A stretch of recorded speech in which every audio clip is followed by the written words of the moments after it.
This video will provide an overview of the Rotatool spray unit, the newest unit in the Rotatool lineup of rotary devices.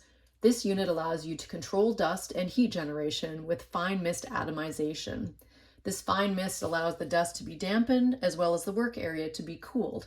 Now let's briefly look at the buttons and functionality on the front panel of the unit. To begin, we'll turn on the main power supply using the switch on the rear of the unit. When this switch is engaged, you'll see the green light illuminate in the bottom right-hand corner. To the right of that is the on-off switch. When this button is pressed, it'll put the unit into standby mode. You'll see this RPM speed display illuminated, and at this point you can change your RPM speeds before engaging the motor in the handpiece. To engage the motor in the handpiece, you'll press this play and pause button here. When pressed, that'll take the unit out of standby mode and put it into active mode, engaging that handpiece motor. Up from there, you'll be able to adjust your RPM speed using these buttons. So before you put it into active mode, you can choose the RPM speed you wish to work with, for example, 20,000 RPMs, and then press the play button to begin working. Anytime you want to change a burr, you're going to want to put the unit into standby mode or turn the unit off before you change a burr.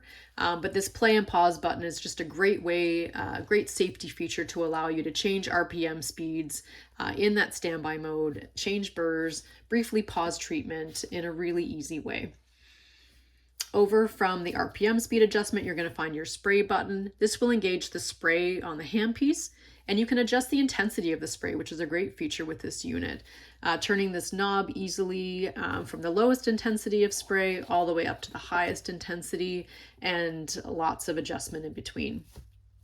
Below that is the light button. This allows you to turn the integrated LED light in the handpiece on and off from the front panel, and I'll show you that light now. When this button is pressed, it provides you with task lighting anywhere you're working. And to turn that light off, simply press the button again. Below this is a maintenance menu. It's going to give you some warnings when there's some maintenance to be performed on the unit. For example, there is a plastic washer in the handpiece that prevents water from entering into the handpiece, and that washer needs to be changed every 25 operating hours. A light will illuminate when it's time for it to be changed, and when it is changed by the user, you simply press the button to turn the light off, and the unit will then restart the count and turn on again. The light will turn on again after another 25 operating hours. So it's very user-friendly in that you know exactly when you need to change that washer. To the left of that is a maintenance light. That's a regular maintenance light that will turn on every 250 hours and will indicate when it's time for the unit to have some regular maintenance performed by an authorized technician.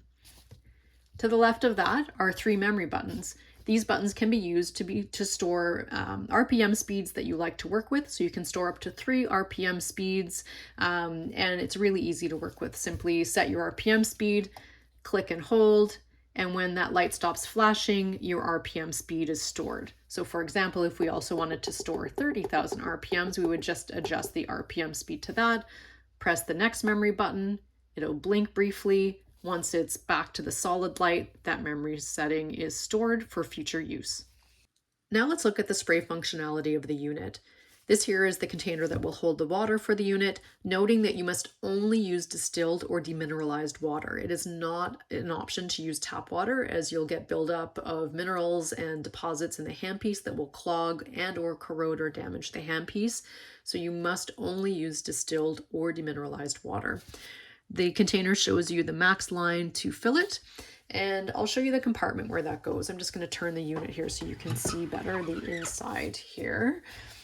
So let's just give that a bit of a twist. So there you can quickly see the inside of the compartment where that container goes. This here is the lid for the container, and you'll see the intake where the water goes into, and at the bottom of that is a filter. So this blue piece here connects onto the intake and prevents any particles or anything that might be in the water from getting into this very fine line that runs up in through the lid and then into the handpiece itself. So this is a part that will get changed, and I will show you that as well. This lid will screw onto the container, and then this just slides very easily inside. But before I do that, I'll just show you this filter here. So this is your water filter, and it quickly and easily screws on and off. And I'll just show you what that looks like. So this here is the filter itself. and that gets replaced twice a year. Or if you see any visible signs of buildup or discoloration, at that point you would change the filter as well. But typically that's only needed twice a year. The unit does come with two, so it comes with one that's attached to this intake, and then it comes with a second one in the maintenance kit that comes with the unit. So when it's time to replace it, you're simply going to take off the old one, put a new one on, and just screw it into place, and you're ready to continue working with your unit. So once you've filled your container with the distilled or demineralized water, you can just replace the cap. Best to hold the cap in place and spin the container. That way you're not putting any extra or unnecessary force on the lines that run off of the lid here. And then it's just going to simply slide into place. Really quick and easy to access. You just reach in, pull it out, and then slide it into place, and you'll feel it. It kind of clicks into place, and you know that it's in there properly. Just noting, if you're ever moving the unit or you're taking your unit to another location, always remember to empty the distilled water out before moving the unit anywhere. And now that that's in place, you're ready to engage and run the unit with the spray. So we'll just turn this back around and I'll show you what that looks like. So as we talked about before when we showed the front panel, you're going to press the on off button. That's going to put you into standby mode. When you're in standby mode, you don't hear any motors, you don't have any spray.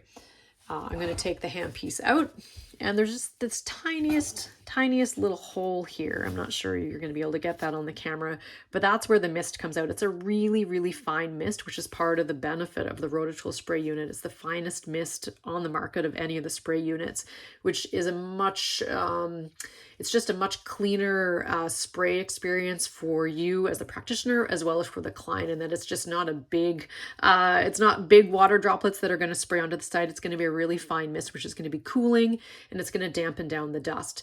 Now on the highest spray setting, it's going to be a much higher intensity of water, so you're going to see much more pooling happen and take place, and so you can adjust that for what works best for you.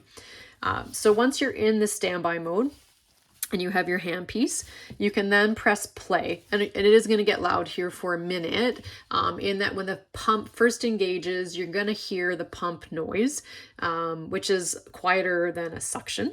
So you're going to hear the pump noise. And then once the line is filled with distilled water, there will be this more intense pulse of water before the unit settles into the spray intensity setting that you've got it set at. So I'm going to just press play and you'll see this all happen. So you hear that pump engage, and then you're going to see a heavier, and I don't think this is going to get caught on the camera, but it's a heavier pulse of spray while that line purges, and then it settles into the spray that you're gonna use. And I don't think you're really gonna be able to see that on the video, but I am gonna adjust it. You can take it down to a really, really fine mist, which just very, very lightly coats that area with that mist, which feels very cool. Even through the glove, I can feel the cooling. And then I can turn it up from there to a heavier mist if I'm doing a really significant debridement and I want more dust control or more heat control. I can turn it up, and then all the way up to the highest setting, and that's where you will actually see some pooling, and it's dripping off the glove. It's a much heavier mist. And I'm just going to turn it back down there. And then when you're ready to pause, you're just going to press this button again, and that's going to pause. You're going to still hear the pump, and you're going to hear some gurgling, because what's happening is the water that's in the line is getting brought back in through the line and back into the container. And so that's what that gurgling sound is. And you're going to feel just an airy mist, just airflow, no mist actually, just airflow coming out of the handpiece at this point. And that can be used to dry the area a bit, but what it's also doing is drying out the line to make sure that there's no moisture left in that spray line when you're not using the unit. So the unit is set up to be able to ensure that there's no water left in the line between uses. And I'm just gonna stay in standby mode here, and that pump will continue to pump for a period of time until that drying procedure is complete, and then it will turn off. We're now going to review the maintenance that can be performed by the user. Of course, there may be over time repairs and servicing that need to be performed by one of our authorized technicians, but this is maintenance that can be performed on a regular basis by the end user to maintain the handpiece to ensure it's in tip-top shape. So what you'll see on the handpiece is there is a metal cap on the top. And at the top of that metal cap, there's a spacer rod right now in this handpiece, which we'll remove before we do any of the maintenance. But also, if you can see, there's a white plastic ring that's there. And that is the plastic washer. That's a protective washer that ensures that water does not get into the handpiece and cause any corrosion. And so one of the things that the user can do in addition to this maintenance is when the spray is activated, making sure, and I'm just going to put this tool down for a second, making sure that the handpiece is in this position, in a downward position versus facing up. If you're active with your spray and it's and your handpiece is pointing up, it's possible that some spray could then fall back onto the handpiece and get into it, which you don't want. So ideally when you're working, the handpiece is facing in a downward or at least angled direction, angled down, so that the spray is always moving away from the handpiece. So I'm going to show you how to clean the inside of this plastic cap. I'm going to show you how to change this protective washer, and I'm also going to show you how to, the steps to clean the collet that's inside of the handpiece. Those are the steps that the end user can take to clean. Of course, with this unit, because it's a spray, you're not having to change any filter bags, which is a huge benefit. You are having to obviously replenish the distilled water that's in the container, so that's a maintenance step as well as biannually changing that water filter that we looked at earlier. So those are the steps of maintenance that you can perform yourself. So let's start with taking this cap off. The unit comes with the tools that you need to do that. So I'm just going to change the position of this to the other side. And what we have here is we have a screwdriver tool. So screwdriver on one end and it's a wrench on the other end. And then this here is used to secure the collet so that you can remove it, and we'll use that later. The other thing you have here is a cleaning brush, and then there's the consumables that come with the unit when you receive it, and that's a spare washer, so 2 of the blue washers for the water container, and then you get 10 of these replacement plastic protective washers. So let's take off this plastic washer. I'll show you how to do that.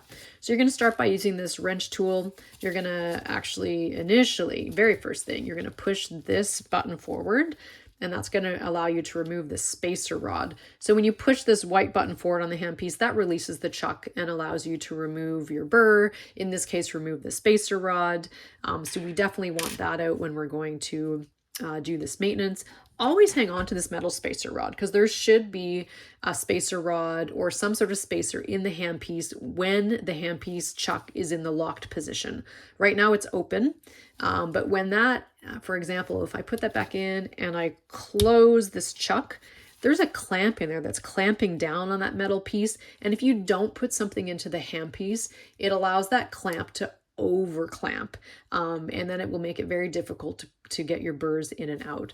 So always good to either put the spacer rod back in place when you're not using the handpiece, or if you have a spare burr, just anything that fits into here, that's the 3 1/32 diameter, into the handpiece to ensure that that clamp can clamp onto something. But in this case, we're going to take that out.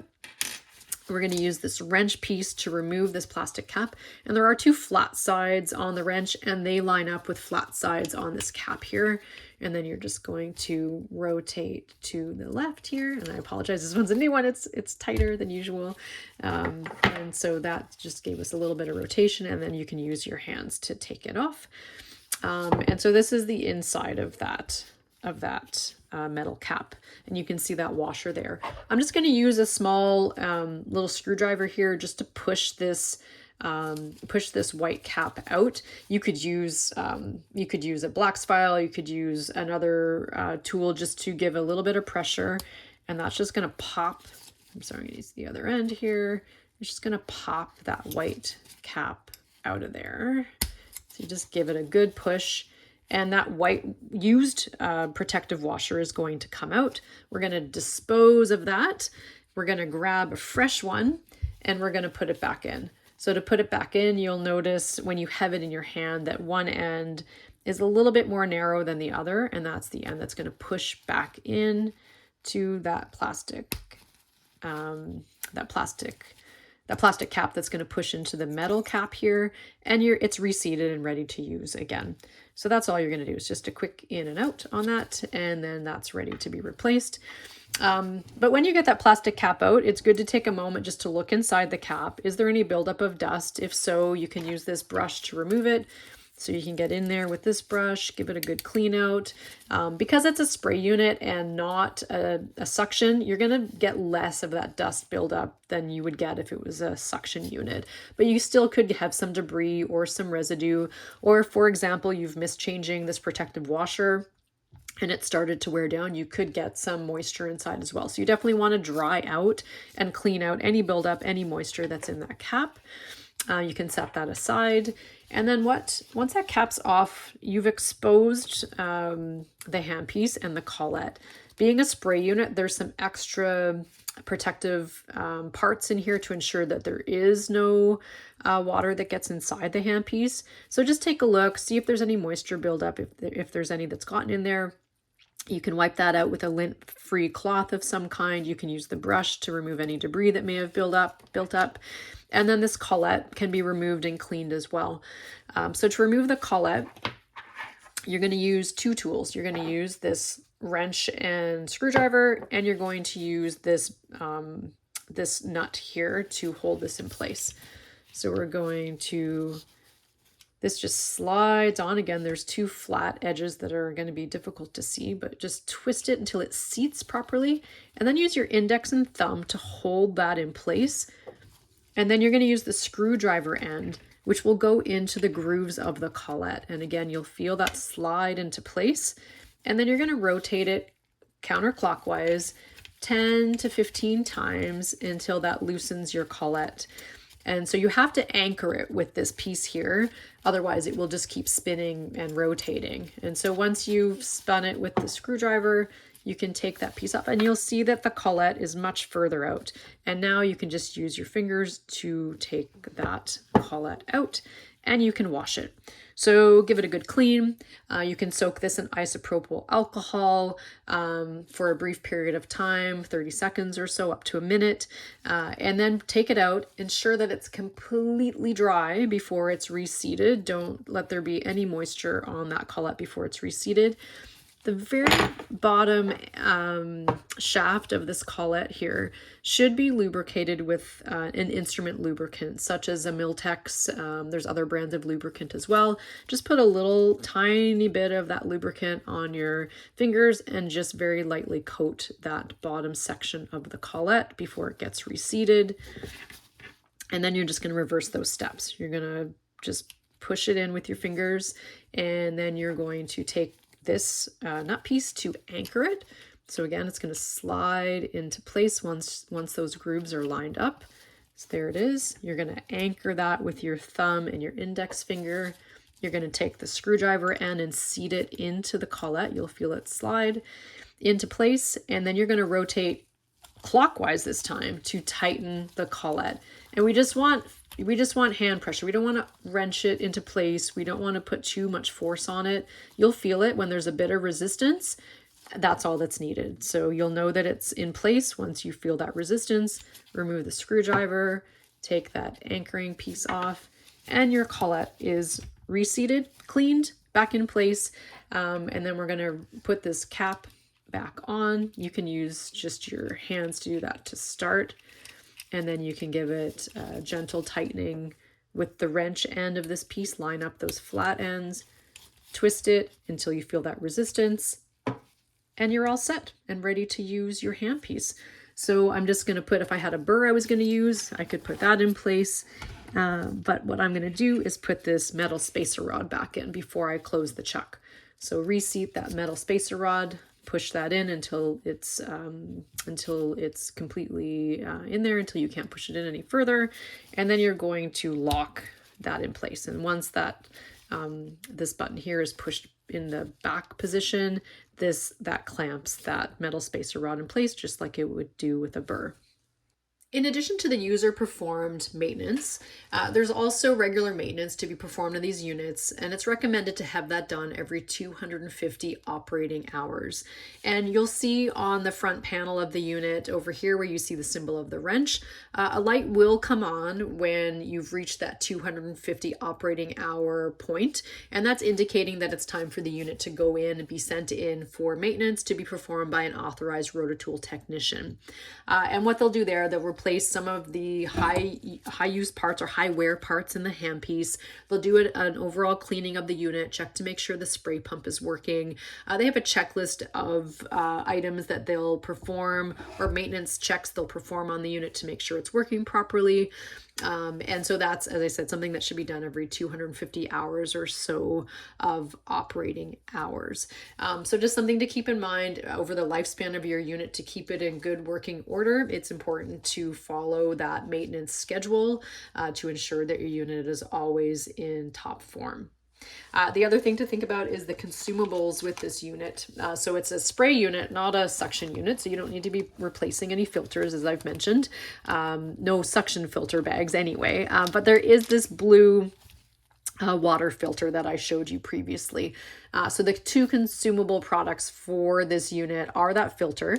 This unit comes with two, and you're going to be replacing that twice a year. So that's just something you want to make sure that you have on hand, once a year or so, purchasing some replacement filters so that you have them available.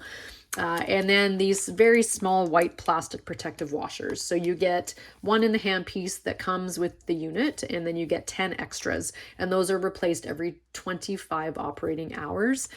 So that really depends on how frequently the unit's being used, how often you're going to have to replace those. So again, just keeping in mind, those are things that you'll want to purchase, once a year or so to make sure that you have ample supply of those protective washers on hand to make sure that you can continue to perform that maintenance on a regular basis. The Rotatool spray unit is also equipped with a cleaning function that's used to unclog a blocked handpiece. This is not part of the regular maintenance schedule and should not be performed on a regular basis, but only used if you run into a situation where your handpiece, where the spray is not functioning and the line is blocked. And how to perform this cleaning function, the first step is to unscrew the water container from the unit. And you will then remove this blue water filter, and this is only temporary and only while you're doing this cleaning function. Once the cleaning function is done, you would reseat the filter back on, and then we're going to just screw that container back onto the cap, reseat it, and while the unit is in standby mode, which it is right now, you would press and hold this spray button, and you're going to press and hold it until the cleaning function starts. And you'll hear that cleaning, you'll hear the pump engage, and the cleaning function lasts for about 3 minutes. And what it does is it's going to take the distilled water in the container, run it through this line at higher pressure to try and unblock any blockage in the line, and then it's going to bring all that fluid back into the container again. And that likely, if you have any type of debris buildup in the line, that debris is going to end up back in your water container. So you're going to want to discard that distilled water that comes back into the container and refill it with fresh distilled water. So like I said, you're removing that filter, you're going to press and hold this button. That cleaning function is going to go on for 3 minutes. It's going to, with a higher pressure, try to displace and remove any debris that's built up in the line, bring it back into this container here. You'll then discard of that dirty distilled water, and then you're going to put fresh distilled water in the container, reseat that water filter, and then you're back in action. If there continue to be any issues with the blockage in the line, you may need to perform that cleaning function again, or contact our team with any questions and to put you in touch with a repair technician. In addition to the user maintenance we just reviewed, you'll also want to ensure that you disinfect the unit between uses using a medical grade disinfectant wipe. That wipe can be used to disinfect the handpiece, the hose, the housing of the unit, the front control panel, Just making sure to not have too much moisture from that wipe staying on the top of this handpiece. You want to ensure you're not causing any corrosion in the handpiece by leaving a lot of moisture or disinfectant on the top of the handpiece here. Thank you for watching this video. We hope you found it useful. Please don't hesitate to reach out to our team if you have any additional questions about user maintenance or repairs and servicing for your unit, or any questions about our Rotatool line of products.